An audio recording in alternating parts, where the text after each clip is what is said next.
Assalamualaikum warahmatullahi wabarakatuh. Di video sebelumnya kita telah mempelajari pengertian dari mutasi serta penyebab dari peristiwa ini. Di video kali ini mari kita pelajari macam-macam mutasi serta karakteristik dari mutasi.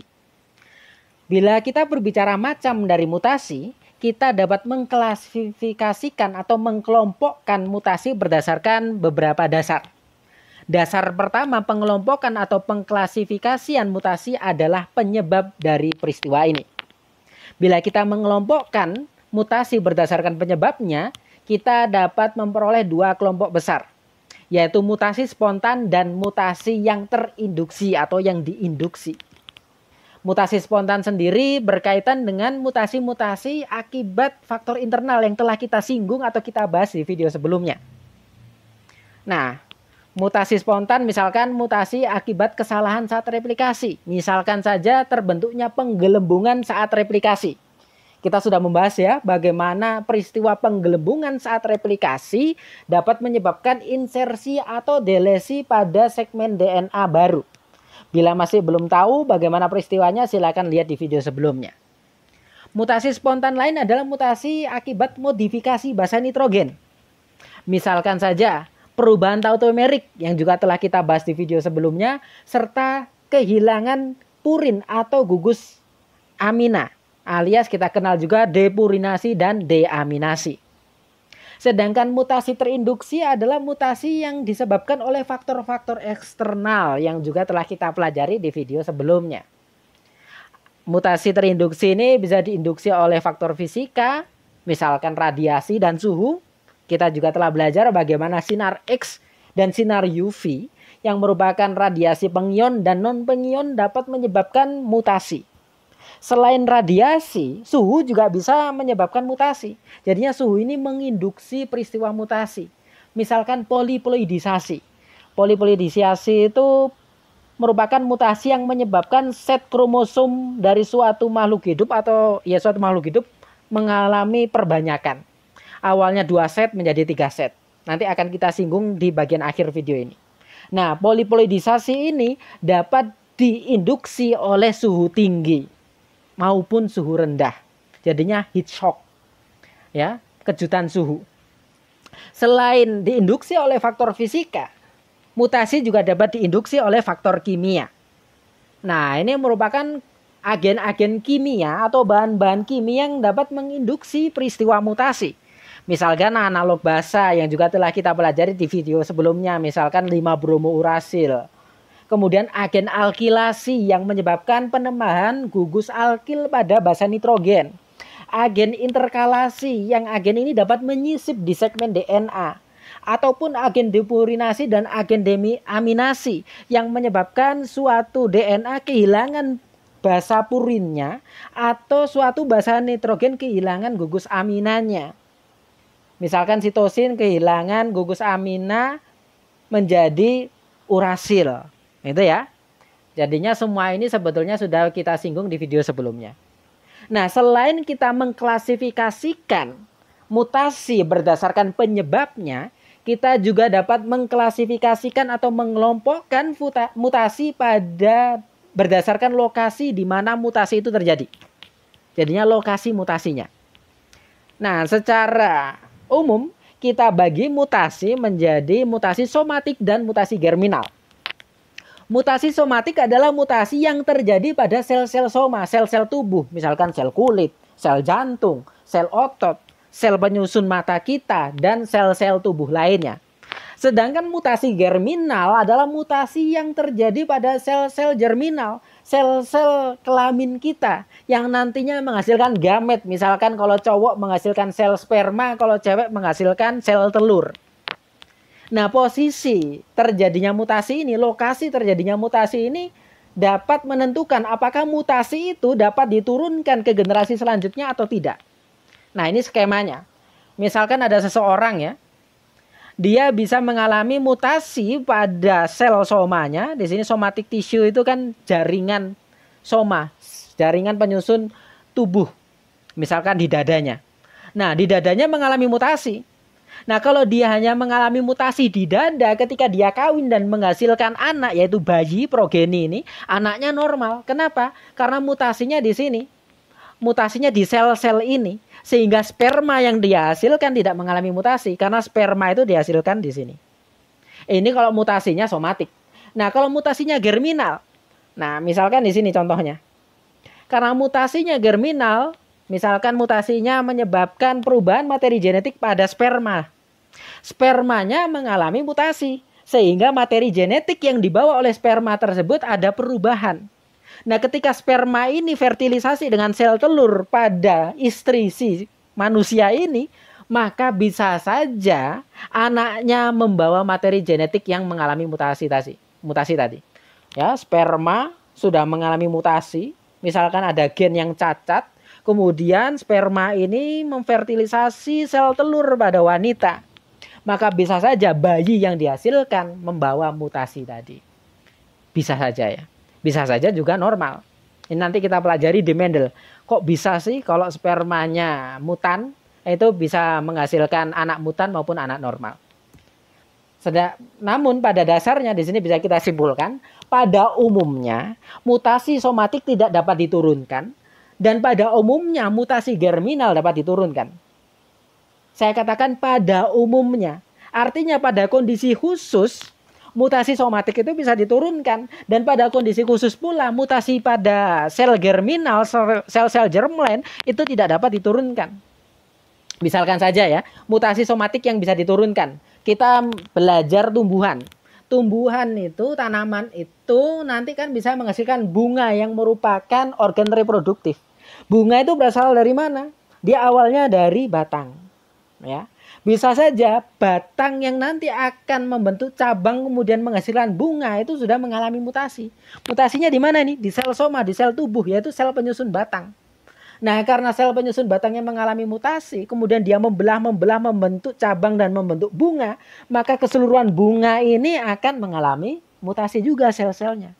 Nah, ketika terjadi reproduksi, fertilisasi, tentunya anakannya ada peluang membawa mutasi tersebut. Sedangkan mutasi germinal tidak selalu diturunkan. Seperti yang ini tadi. Tadi saya katakan mutasinya pada germline. Sehingga spermanya mengalami mutasi. Tetapi kita tahu sperma yang dihasilkan oleh individu jantan itu tidak hanya satu. Ada banyak. Nah, di sini ada sperma mutan, ada sperma normal. Kalau manusia sekali ejakulasi itu spermanya bisa banyak, lebih dari ratusan. Misalkan saja 50% sperma mutan, 50% sperma normal yang diejakulasikan oleh cowok itu tadi. Ketika fertilisasi hanya satu sperma yang berhasil fertilisasi ke sel telur. Nah, satu sperma ini bisa saja mutan, bisa saja normal. Kalau sperma yang berhasil melakukan fertilisasi adalah sperma normal, maka mutasi pada germinal tadi tidak diturunkan. Begitu. Selain didasarkan pada penyebab dan lokasi, mutasi juga bisa dikelompokkan berdasarkan macam perubahan molekulernya. Nah, ini ya. Ini misalkan wild type. Wild type itu kondisi normal. Nah, mutasi itu kalau berdasarkan perubahan molekulernya ada yang kita kenal sebagai substitusi. Substitusi itu perubahan. Substitusi basa artinya perubahan basa. Misalkan ini awalnya GC. Nah, G ini tersubstitusi menjadi T. Ini namanya substitusi basa. Karena tersubstitusi menjadi T, tentunya pasangannya menjadi A. Misalkan perubahan akibat automer atau perubahan akibat analog basa, itu bisa menyebabkan substitusi basa. Jadinya perubahan basa. Kemudian mutasi lain dinamakan delesi. Dikatakan delesi ketika kehilangan basa. Misalkan terjadi penggelembungan DNA yang telah kita singgung di video sebelumnya. Selain delesi, bisa juga insersi. Kalau delesi itu kehilangan basa, kalau insersi itu kesisipan basa. Misalkan juga akibat penggelembungan juga. Nah, gitu ya. Nah, substitusi sendiri itu ada bermacam-macam. Ada transisi, ada transversi. Ada dua macam ya, bukan bermacam-macam. Transisi adalah substitusi yang mengakibatkan suatu purin berubah menjadi purin lain. Atau satu adenin berubah menjadi adenin lain. Sedangkan transversi adalah substitusi yang mengibatkan purin berubah menjadi adenin, ataupun ketika adenin berubah menjadi ketika purin berubah menjadi pirimidin, dan ketika pirimidin berubah menjadi purin. Begitu. Jadinya saya ralat ya. Jadinya transversi itu ketika perubahannya sesama purin atau sesama pirimidin. Namun kalau purin menjadi pirimidin atau sebaliknya namanya transversi. Nah, bagannya seperti ini. Purin itu kan adenin dan guanin. Ketika adenin berubah menjadi guanin, ini warnanya hijau, yaitu transisi. Ketika guanin berubah menjadi adenin, itu juga merupakan transisi. Ketika timin berubah menjadi sitosin, nah timin sama sitosin itu kan pirimidin. Dia mengalami transisi. Ketika sitosin berubah menjadi timin, dia juga transisi. Namun ketika sitosin berubah menjadi guanin atau sebaliknya, sitosin itu pirimidin, guanin purin. Nah, ini dinamakan transversi. Begitu juga ketika G berubah menjadi T, T berubah menjadi A berubah menjadi C. Itu mutasi-mutasi transversi. Selain itu, bisa kita lihat berdasarkan ini dampaknya. Misalkan ini ya. Awalnya seperti ini. Awalnya ada DNA seperti ini ya. Kemudian ini hasilnya, hasil translasinya. Hasil translasi awalnya metionin, alanin, sistein, lisin, arginin, triptofan. Terus terjadi mutasi di sini. Awalnya ini sitosin berubah menjadi timin. Ternyata asam amino yang dihasilkan dari peristiwa translasi tetap alanin. Ini yang dinamakan mutasi diam atau silent mutation. Jadinya mutasi diam adalah mutasi yang menyebabkan perubahan basa nitrogen namun tidak menyebabkan perubahan asam amino. Nah, itu namanya mutasi diam. Mutasi juga bisa menjadi nonsense mutation. Mutasi nonsense itu terjadi ketika perubahan menyebabkan munculnya codon stop di tengah-tengah. Misalkan ini ya, awalnya TGC. TGC ini mengkode cysteine. Kemudian C berubah menjadi A. Nah, TGA ini nanti kalau ditranskripsikan kan menjadi codon stop. Nah, codon stop ini nanti mengakibatkan translasi berhenti. Nah, ketika terjadi pemunculan codon stop, ini namanya nonsense. Sehingga translasi terhenti. Ada juga missense. Nah, kalau missense itu tidak menyebabkan terhentinya translasi, namun menyebabkan perubahan basa. Misalkan TGC lagi ini. T-nya, timinnya berubah menjadi G, sehingga menjadi GGC. Nah, GGC ini mengkode arginin, padahal awalnya TGC mengkode cysteine. Jadinya awalnya polipeptidanya mengandung cysteine, sekarang berubah menjadi arginin. Nah, ini namanya missense. Jadinya missense itu mengakibatkan perubahan asam amino.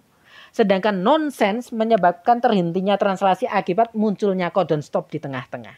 Sedangkan mutasi diam tidak menyebabkan perubahan asam amino. Nah, delesi dan insersi ini berbeda dengan substitusi. Delesi dan insersi ini dikelompokkan sebagai mutasi perubahan rangka atau frame shift mutation. Kenapa dinamakan perubahan rangka? Karena kalau terjadi insersi atau delesi, maka nanti pembacaan ketika translasi akan berubah total. Nah, ini gambarannya ya. Ini DNA normal. Ketika ditranskripsikan, dia akan menghasilkan kodon 1, 2, 3, 4, dan seterusnya. Hasilnya polipeptida hasil translasi metionin, lisin, kemudian glisin, dan seterusnya. Namun kita lihat di sini terjadi insersi. Ketambahan satu basa, pasangan sitosin guanin. Kita lihat, penyisipan satu basa ini akan mengubah kodon seterusnya. Awalnya kodon 1 dan kodon 2 sama, AUG dan AAA. Hasilnya metionin dan lisin. Namun, karena kesisipan 1, maka kodonnya geser semua. Rangka pembacaannya geser semua. Akibatnya kodon 3, 4, 5 ini berubah. Kodon 3 awalnya ini glisin, ini berubah menjadi arginin. Kemudian ini pro berubah menjadi ala. Kemudian V fenilalanin ya berubah menjadi leusin. Hanya kesisipan satu bahasa, kodon seterusnya berubah karena pembacaannya berubah. Inilah perubahan rangka. Ya, ini lebih berbahaya dari substitusi. Begitu juga ketika delesi. Anggap saja di sini delesi 1. Akibatnya apa? Nanti geser semua kodonnya ini, maju semua. Akibatnya kodonnya berubah semua, asam amino dari sini berubah semua juga. Itu bahayanya delesi dan insersi. Bahayanya mutasi perubahan rangka. Mutasi sendiri tidak hanya bisa saja terjadi sekali. Dia bisa terjadi 2 kali secara berturut-turut. Dan mutasi kedua ini dapat menentukan pengelompokan mutasi tersebut. Misalkan ini. Ini awalnya ada urutan A, C, C, C, G, G, G. Ini pasangannya. Nah, mutasi pertama misalkan akan mengubah di posisi ini. C ini. C ini berubah menjadi T. Sehingga pasangannya yang awalnya G berubah menjadi A. Mutasi pertama di sini. Kemudian terjadi mutasi kedua di bahasa lain. Nah, ketika terjadi 2 mutasi semacam ini dinamakan double mutation. Mutasi ganda. Jadinya mutasi ganda itu ketika terjadi 2 mutasi di 2 titik atau 2 bahasa yang berbeda. Nah, mutasi juga bisa terjadi pada bahasa awal tadi. Misalkan ini ya, C. C mengalami mutasi menjadi T. Kemudian mutasi kedua di bahasa ini lagi, T berubah menjadi C lagi, kembali ke normal lagi. Nah, ini namanya back mutation, mutasi balik. Dia berubah menjadi B, kemudian B berubah menjadi A lagi. Itu mutasi balik. Kalau mutasi double tadi, mutasi ganda tadi, titiknya berbeda. Kalau mutasi back mutation ini, titiknya sama dan mengakibatkan basa nitrogen berubah kembali normal lagi. Kemudian juga ada mutasi supresor intragenik. Supresor itu penekanan. Maksudnya menekan dampak mutasi. Ya, jadinya ada mutasi, misalkan mutasi ini akan mengubah asam amino. Itu mutasi pertama. Mutasi kedua menyebabkan dampak perubahan asam amino tadi ditekan. Bisa saja asam aminonya kembali normal, bisa saja menghasilkan asam amino yang mirip. Atau bisa juga dampak-dampak lainnya. Nah, misalkan ini. Mutasi pertama misalkan ini ya. Nah, ini awalnya terjadi penambahan penyisipan AT. Kita tahu tadi kalau insersi itu dampaknya bahaya, akan mengubah kodon seterusnya. Nah, di sini oke. Saya ulang ya biar sama dengan skema ini. Awalnya terjadi delesi di sini. Di sini kan kita lihat A-nya ada 3 kali. Nah, kemudian ada delesi 1 di sini. Sehingga A-nya menjadi 2 kali. Nah, kalau delesi kita lihat ya, kalau delesi itu menyebabkan perubahan rangka sehingga kodon seterusnya berubah. Nah, mutasi pertama delesi di sini. Mutasi kedua ternyata insersi di sini. Jadinya mengakibatkan kodon posisinya kembali lagi. Meskipun asam amino yang dihasilkan mungkin berubah. Namun kodonnya berubah lagi. Sehingga beberapa kodon lain asam amino yang dihasilkan sama. Nah, ini contoh dari mutasi supresor. Jadinya mutasi pertama menyebabkan perubahan. Mutasi kedua menyebabkan perubahan yang menekan dampak mutasi pertama. Jadinya ketika mutasi kedua menyebabkan penurunan dampak mutasi pertama, kita kenal sebagai mutasi supresor. Begitu. Nah, sekarang kita kelompokkan mutasi berdasarkan skala terjadinya. Ada mutasi gen kalau terjadinya di dalam gen. Misalkan substitusi basa itu termasuk mutasi gen. Kemudian mutasi kromosom kalau skala mutasinya adalah pada level kromosom. Nah, mutasi kromosom ini dapat dibagi menjadi 2 kelompok. Mutasi yang mengubah struktur kromosom dan mutasi yang mengubah jumlah kromosom. Mutasi gen tidak akan kita bahas lagi karena sudah seperti slide sebelumnya. Insersi, delesi itu termasuk mutasi gen. Nah, sekarang mutasi kromosom yang menyebabkan perubahan struktur kromosom. Ada macam-macam. Ada delesi lagi. Sama. Delesi itu kehilangan. Kalau tadi delesi basa itu beberapa basa atau satu basa hilang. Kalau delesi kromosom itu ada segmen dari kromosom yang hilang. Misalnya kan ini ada segmen D. Segmen D hilang. Nah, menjadi C langsung E. Ini namanya delesi. Kemudian ada duplikasi, penggandaan. Nah, di sini A, B, C, D, E. BC-nya tercopy menjadi 2 kali, menjadi BC, BC. Ini namanya duplikasi. Ada juga inversi. Inversi itu pembalikan. Misalkan 1, 2, 3, 4, 5, 2, 3, 4 dibalik menjadi 4, 3, 2. Itu namanya inversi. Inversi sendiri dikelompokkan menjadi 2, yaitu inversi perisentrik dan parasentrik. Misalkan ini, perisentrik itu kalau inversinya melibatkan sentromir. Sedangkan parasentrik kalau pembalikan segmennya tidak sampai daerah sentromir. Nah, misalkan ini ya. Ini EF kemudian sentromir G. Kemudian kebalik menjadi G sentromir EFE. Nah, ini namanya mutasi inversi perisentrik. Kalau parasentrik contohnya di sini ini ada segmen BCD atau di sini ada CDE. Nah, segmen CDE ini terbalik, terinvert, mengalami inversi. Ini namanya inversi parasentrik. Kemudian ada juga mutasi translokasi. Translokasi itu perpindahan. Nah, translokasi itu bisa saja bersifat non-resiprokal. Artinya ada satu kromosom, segmennya berpindah ke kromosom yang lain. Nah, misalkan ini ya. Ada 2 kromosom. Nah, kemudian ini kromosom ini berpindah ke, segmen AB ini, segmen AB dari kromosom ini berpindah ke kromosom satunya. Sehingga hasilnya ini. Ini namanya translokasi non-resiprokal. Sedangkan translokasi resiprokal itu kalau saling tukar-menukar. Misalkan AB si kromosom ini berpindah ke sini, sedangkan HIJ kromosom ini bertukar ke kromosom ini. Hasilnya ini. Nah, ini namanya resiprokal, berkebalikan. Begitu ya. Nah, sekarang mutasi kromosom yang mengubah jumlah kromosom. Secara garis besar ada euploidi dan aneuploidi. Kalau euploidi itu menyebabkan set kromosomnya berubah. Misalkan ada manusia atau ada Drosophila misalkan. Drosophila itu diploid. Kemudian dia mengalami mutasi sehingga anaknya hanya monoploid, hanya 1 set kromosom. Nah, itu namanya euploidi. Atau paku, tumbuhan paku awalnya diploid, kemudian terjadi heat shock atau ikan terjadi kejutan panas sehingga anaknya menjadi poliploidi. Menjadi triploid, awalnya 2 set kromosom tubuhnya, anaknya sekarang 3 set kromosom. Itu namanya triploid.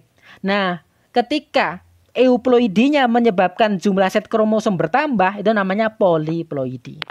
Jadinya poliploidi itu termasuk bagian dari euploidi. Ketika set kromosomnya lebih dari normal, misalkan awalnya 2N menjadi 3N, 4N atau 5N, itu termasuk poliploidi.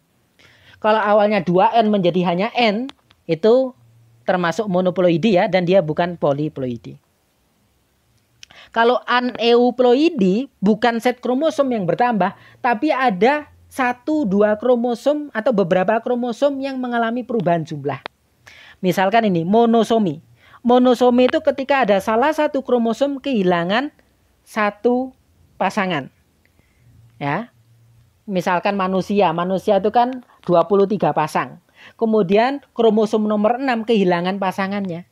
Nah, itu namanya monosomi. Jadinya tidak semua kromosom dari nomor 1 sampai 23 hilang, namun salah satu kromosomnya kehilangan pasangan. Kalau semuanya kehilangan pasangan, itu kembali lagi ke monoploidi. Karena awalnya 2N berubah menjadi 1N.